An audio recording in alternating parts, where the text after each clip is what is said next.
This is the model of angle sum property of quadrilateral.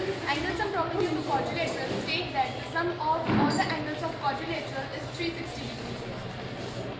Here is a figure of a rectangle and we can see all the four angles of the rectangle. Let's join them.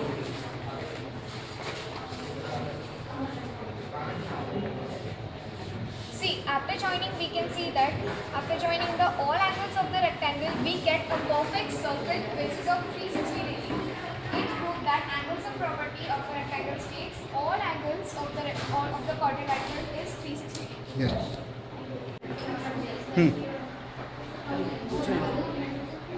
Good afternoon to one. We are going to explain about the exterior angle sum property of triangle. The sum of two interior angles of a triangle is equal to the opposite exterior angle. For example, if we take these two angles and impose it here,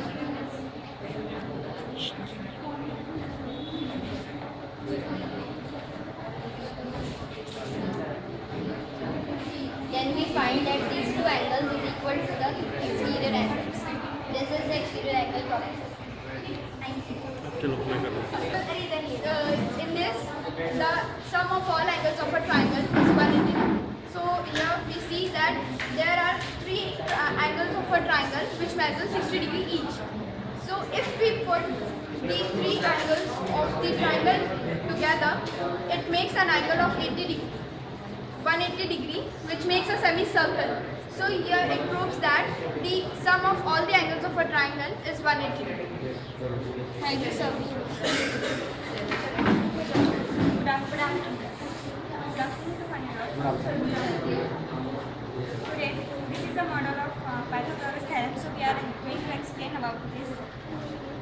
The statement of Pythagoras theorem states that the sum of squares of two sides of a right angle triangle is equal to the squares of a hypotenuse.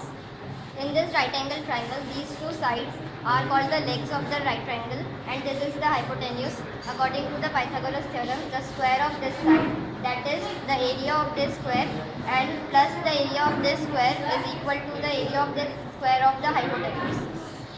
Thank you. Thank you. Some terms of the circle.